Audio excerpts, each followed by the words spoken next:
सुप्रभात बच्चों, आज हम हिंदी व्याकरण का पाठ 6 लिंग पढ़ेंगे। सबसे पहले हम इस चित्र को देखते हैं। इस चित्र में हमें क्या क्या दिख रहा है। जो भी इस चित्र में दिख रहा है उसे यहाँ पे इन्होंने दो खंडों में बांटा हुआ है। सबसे पहले खंड का को हम पढ़ते हैं। बादल गरज रहे हैं, पानी बरस रहा है, लड़के पानी से खेल रहे हैं, पुरुष रेनकोट पहनकर जा रहा है। खंड खा में यदि हम देखें तो बिजली चमक रही है, हवा बह रही है, लड़कियां पानी में नाव चला रही हैं, महिला छतरी लेकर जा रही है। खंड का में आए संज्ञा शब्द बादल, पानी, लड़के तथा पुरुष ये सभी पुरुष जाति के होने का बोध करा रहे हैं। किसका बोध करा रहे हैं? ये पुरुष जाति का। और खंड खा में आए संज्ञा शब्द बिजली, हवा, लड़की तथा महिला ये सभी स्त्री जाति का होने का बोध करा रहे हैं। ठीक है, ये किसका बोध करा रहे हैं? स्त्री जाति का।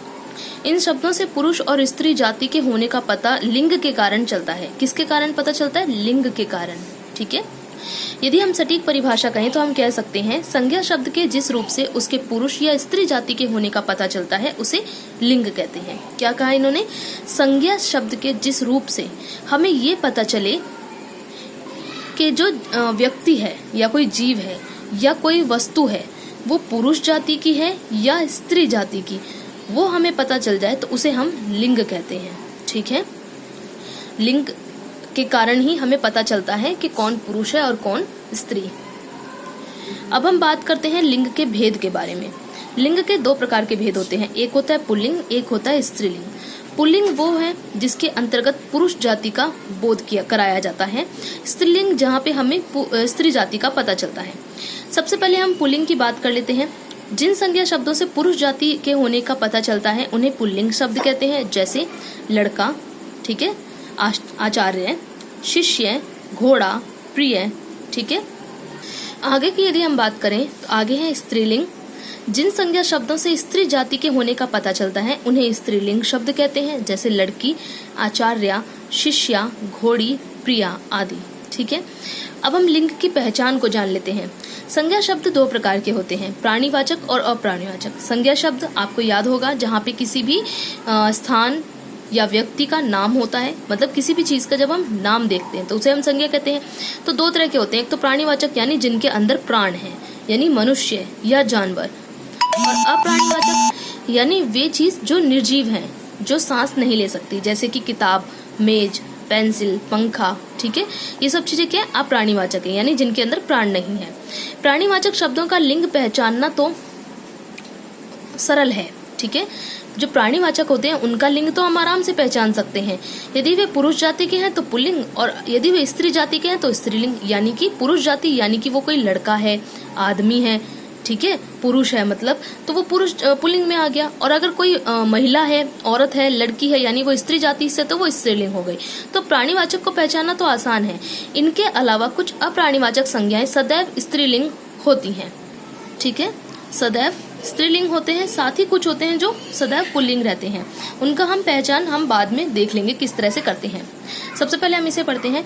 हिंदी में अप्राणीवाचक संज्ञा शब्दों के लिंग की पहचान एक कठिन समस्या है, क्योंकि हिंदी भाषा में संस्कृत भाषा की तरह नपुंसक लिंग नहीं होता है। इनका लिंग निर्धारण परंपरा के अनुसार किया जा सकता है। किसके अनुसार? परंपरा के अनुसार, यानी कि जैसा कि पुराने समय से कहा जा रहा हो। ठीक है, किसी भी चीज के लिए जैसा क्रिया रूप प्रयोग किया जा रहा हो, परंपरा में जैसा हो, उसके अनुसार हम उसका लिंग निर्धारित कर सकते हैं। इसके लिए कोई विशेष नियम नहीं बना है। ठीक है, कोई एक खास नियम इसके लिए नहीं बनाया गया है। इनके लिंग की पहचान इनके लिए प्रयुक्त क्रिया शब्दों से भी की जा सकती है। किनसे? क्रिया शब्द, मतलब क्या क्रिया उसमें लग रही है। फिर भी लिंग निर्धारण के लिए कुछ नियम निम्नलिखित हैं। ठीक है, हालांकि जो अप्राणीवाचक है उनके लिए कोई विशेष नियम नहीं है, पर फिर भी कुछ नियम ऐसे हैं जो व्याकरण ने बनाए हैं। तो उन नियमों के बारे में हम जान लेते हैं। दिनों के नाम पुल्लिंग होते हैं। ठीक है, जो भी दिन है वो हमेशा पुल्लिंग में आते हैं, जैसे सोमवार, मंगलवार। ठीक है, हम क्या कहते हैं? सोमवार आ गया, ये नहीं कहते सोमवार आ गई। ठीक है, हिंदी महीनों के नाम पुल्लिंग होते हैं। हिंदी महीनों के नाम जैसे चैत, बैसाख, ज्येष्ठ, आषाढ़, सावन, ठीक है, फागुन तक, सभी जो भी हिंदी महीनों के नाम हैं वो सब पुल्लिंग होते हैं। समुद्रों के नाम पुल्लिंग होते हैं, प्रशांत महासागर, हिंद महासागर, अरब सागर। विशिष्ट स्थानों के नाम पुल्लिंग होते हैं, जैसे भोजनालय, विद्यालय, पुस्तकालय। इलेक्ट्रॉनिक वस्तुओं के नाम पुल्लिंग होते हैं, जैसे कंप्यूटर, टेलीविजन, क्या कहते हैं, टेलीविजन चल रहा है, ये नहीं कहते टेलीविजन चल रही है, टेलीफोन, टैप रिकॉर्डर, कैमरा आदि। पेड़ों के नाम प्राय पुल्लिंग होते हैं, जैसे पीपल, अशोक, नीम, आम, अमरूद, जामुन। ठीक है, अब इसमें अपवाद क्या है, इमली। इमली जो है वो स्त्रीलिंग में आता है। ठीक है, बाकी सभी क्या है, अक्सर, प्राय बोला है ना इन्होंने, अक्सर जो होते हैं वो पुल्लिंग में आते हैं। पहाड़ों के नाम पुल्लिंग होते हैं, जैसे हिमालय, विंध्य, नीलगिरी, शिवालिक। समूहवाचक शब्द प्राय पुल्लिंग होते हैं। प्राय, जहाँ प्राय आ जाए वहां पे मतलब ये है कि अक्सर होता है, ऐसा नहीं है, ये नियम पक्का नहीं है कि सभी के लिए ही पुल्लिंग हो। प्राय, अक्सर ऐसा होता है कि वो पुल्लिंग होते हैं, जैसे परिवार, झुंड, टोला। ठीक है, समूह को दर्शाने वाले हैं। शरीर के कुछ अंगों के नाम पुल्लिंग होते हैं, जैसे पांव, अंगूठा, माथा, कान, नाक आदि।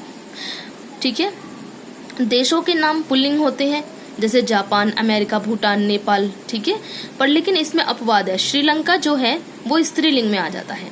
अनाजों के नाम पुल्लिंग होते हैं, जैसे चावल, गेहूं, चना, बाजरा आदि, पर इसमें क्या है, मक्की, अरहर, मूंग, ये सब क्या है, स्त्रीलिंग में आ जाते हैं। रत्न व धातुओं के नाम पुल्लिंग होते हैं, जैसे नीलम, पुखराज, गोमेद, पीतल आदि आदि, पर इसमें जो चांदी है ये स्त्रीलिंग में आ जाती है। स्त्रीलिंग की पहचान कैसे हो, ठीक है, नदियों के नाम स्त्रीलिंग होते हैं। अभी तक हमने पुल्लिंग की पहचान जानी थी, अब हम जानेंगे स्त्रीलिंग की पहचान, जो भी अप्राणीवाचक होते हैं उनमें। जो भी क्या बोला इन्होंने, नदियों के नाम स्त्रीलिंग होते हैं, जैसे कृष्णा, यमुना, सरस्वती, गोदावरी। तिथियों के नाम स्त्रीलिंग होते हैं, जैसे प्रथमा, तृतीया, सप्तमी। भाषाओं के नाम स्त्रीलिंग होते हैं, उर्दू, पंजाबी, हिंदी, संस्कृत। ठीक है, मुझे संस्कृत भाषा आती है, ये नहीं होगी मुझे संस्कृत भाषा आता है। ठीक है, अंग्रेजी महीनों के नाम स्त्रीलिंग होते हैं, जैसे जनवरी, फरवरी, मार्च। ठीक है, आभूषणों के नाम स्त्रीलिंग होते हैं, जैसे माला, पायल, अंगूठी, कंठी। खाने की वस्तुओं के नाम स्त्रीलिंग होते हैं, खीर, सब्जी, कचौड़ी। कुछ अंगों के नाम स्त्रीलिंग होते हैं, ठीक है, जैसे आंख, जीभ, गर्दन। पहले हमने कुछ शरीर के अंगों के नाम देखे थे जो पुल्लिंग थे, अब क्या है, कुछ स्त्रीलिंग भी होते हैं। किराने की वस्तुओं के नाम स्त्रीलिंग होते हैं। किराने मतलब जो घर का हमारा रोजमर्रा के खाने की चीजों का जो होता है वो, जैसे दाल, चीनी, चाय, सौंफ। ठीक है, बोलियों के नाम स्त्रीलिंग होते हैं। बोलियां देखिए, एक होती है भाषा जो बड़े स्तर पे बोली जाती हो, पर लेकिन मतलब एक बड़ी जगह पे बोली जा रही है, पर उसमें भी तो छोटे छोटे अलग अलग जगहों पे समुदाय रहते हैं, अलग अलग कुछ कुछ जगहों पे समूह बना के लोग रहते हैं, तो उनके बीच में क्या होती है, बोली बोली जाती है। ठीक है, जो बड़े स्तर पे बोली जाती है वो भाषा हो जाती है, और जो छोटी छोटी जगहों पे बोली जाती है उन्हें हम बोलियां कहते हैं। ठीक है, तो उन बोलियों के नाम भी ऐसे होते हैं, जैसे पंजाबी, हरियाणवी, मारवाड़ी। ठीक है, झीलों के नाम स्त्रीलिंग होते हैं, जैसे मानसरोवर झील है, डल झील है, नैनी झील है। नदियों व खाड़ियों व पहाड़ियों के नाम भी स्त्रीलिंग होते हैं, जैसे गंगा, यमुना नदी हो गई, बंगाल की खाड़ी हो गई, और अलावरी जो पहाड़ियां हो गई।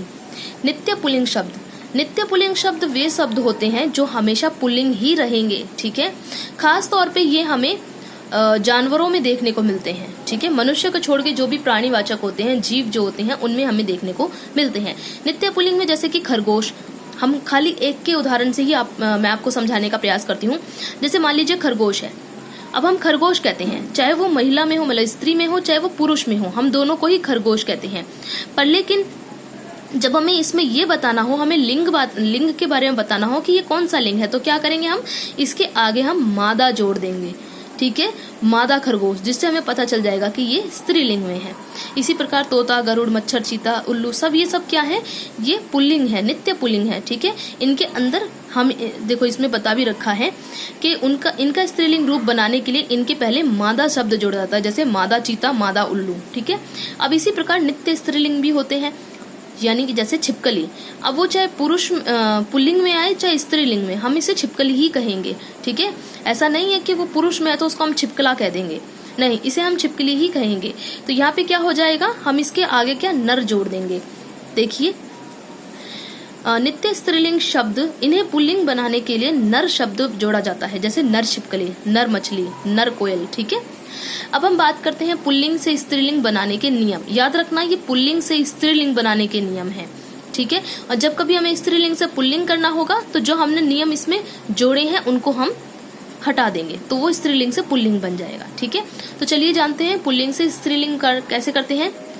ए में ए की जगह आ करके, जैसे छात्र को छात्रा, ए या आ को ई में बदलकर, पुत्र को पुत्री, नाना को नानी, ए या आ को इया में बदलकर, खाट खटिया, बूढ़ा बुढ़िया।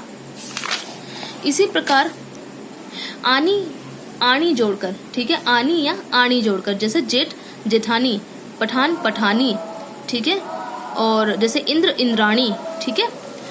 व्यवसायवाचक या जातिवाचक शब्दों में इन जोड़कर, पापी पापिन, ठीक है।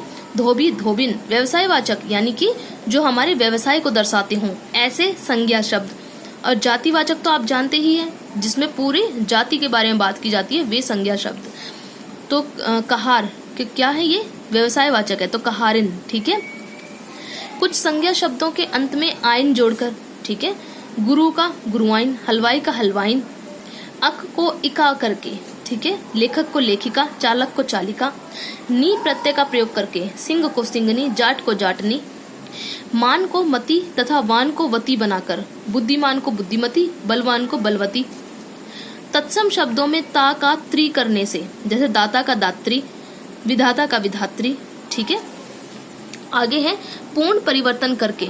अब पूर्ण परिवर्तन क्या होता है? पूर्ण परिवर्तन का मतलब होता है जहां हम पूरा ही रूप बदल देते हैं। अभी क्या था, हमने कुछ प्रत्यय या कुछ शब्दों को जोड़ा था या कुछ अक्षरों को जोड़ा था, कुछ स्वरों को हमने जोड़ा था, पर अब इसमें क्या है, हम पूरा का पूरा रूप ही बदल देंगे। जैसे कवि का कवियत्री, विधुर का विधवा, ठीक है। इसमें कहीं भी पूरा रूप नहीं मिल रहा है। आदमी का औरत, राजा का रानी, ससुर का सास, ठीक है। तो इस तरह से क्या होता है, यहाँ पे हम पूरा ही रूप बदल देते हैं, ठीक है।